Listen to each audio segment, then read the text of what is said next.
અમદાવાદથી લંડન જતા પ્લેન ક્રેશમાં અવસાન પામેલા નાગરિકોને વડોદરા વકીલ મંડળ દ્વારા શ્રદ્ધાંજલિ અર્પણ કરવાનો કાર્યક્રમ યોજવામાં આવ્યો હતો।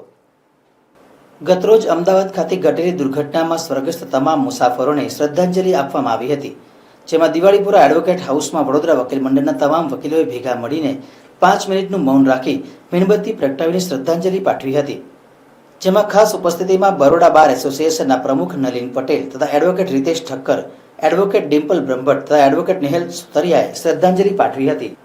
બરોડા બાર એસોસિએશનના પ્રમુખ નલિન પટેલ અને એડવોકેટ રીતેશ ઠક્કરે મીડિયા સમક્ષ માહિતી આપી હતી। ગઈકાલે જે અમદાવાદ મુકામે પ્લેન દુર્ઘટના થઈ છે, પ્લેન ક્રેશ દુર્ઘટના થઈ છે, તે ફક્ત ભારત દેશ માટે નહીં પણ સમગ્ર વિશ્વ માટે ખૂબ જ દુઃખદ ઘટના છે। કારણ કે આ પ્લેનમાં ફક્ત ભારતના નાગરિકો નહીં પરંતુ દેશ વિદેશના અનેક નાગરિકો આમાં પ્રવાસ કરી રહ્યા હતા અને સાથે સાથે જે પ્લેન જે જગ્યાએ પડ્યું એ જગ્યા કે જ્યાં MBBSના વિદ્યાર્થીઓ આગળ અભ્યાસ કરી રહ્યા હતા, એ વિદ્યાર્થીઓનું પણ દુઃખદ અવસાન થયેલ છે। આ પ્લેન ક્રેશ દુર્ઘટનામાં જે પણ જીવાત્માનું અવસાન થયેલ છે તે તમામ જીવાત્માને ભગવાન મોક્ષ ગતિ પ્રાપ્ત કરે અને એ તમામ જીવાત્માને શાંતિ પ્રદાન થાય એ માટે આજરોજ વડોદરા વકીલ મંડળ દ્વારા વડોદરા વકીલ મંડળના મોટી સંખ્યામાં વકીલશ્રીઓ તેમજ વડોદરા વકીલ મંડળના તમામ હોદ્દેદારો હાજર રહી આજરોજ શ્રદ્ધાંજલિ પાઠવી તમામ જીવાત્માને મોક્ષ ગતિ પ્રાપ્ત થાય અને તેમના આત્માને શાંતિ પ્રદાન કરે ભગવાન, તેમજ સાથે સાથે તેઓના કુટુંબીજનો પણ આવી પડેલી આપત્તિને સહન કરવાની શક્તિ આપે એ માટે આજરોજ શ્રદ્ધાંજલિનું। ગઈકાલે અમદાવાદથી જે પ્લેન લંડન જઈ રહ્યું હતું એમાં ઘણા બધા મુસાફરો મુસાફરી કરી રહ્યા હતા, પ્રવાસીઓ હતા અને ગુજરાતના પૂર્વ CM પણ હતા વિજયભાઈ રૂપાણી। અને આ અચાનક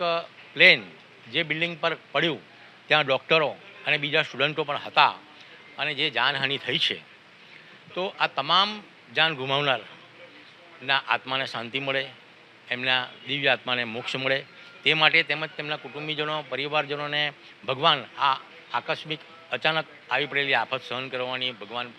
એમને શક્તિ આપે તે માટે અમે બરોડા બાર એસોસિએશને આજે શ્રદ્ધાંજલિનો કાર્યક્રમ રાખ્યો છે। સરકાર કે કોઈ પણ હોય એમને ગમે એટલું વળતર જાહેર કર્યું હોય, પરંતુ જે કુટુંબીજનો એ પોતાનો વ્યક્તિ ગુમાવેલો છે એને જ ખબર હોય કે આ ખોટ કદાપી કોઈપણ રીતે ભરપાઈ થઈ શકે એવી નથી। અને આજે અમે પણ એવા હૃદયદ્રાવક દ્રશ્યથી એવા દુઃખી થઈ ગયા છે કે અમે ભગવાનને આ દિવ્ય આત્માઓને પરમ શાંતિ મળે એવી પ્રાર્થના કર્યા સિવાય બીજો કોઈ વિકલ્પ નથી। તેથી તમામ વકીલ મિત્રોએ ભેગા થઈ આજે તમામ જે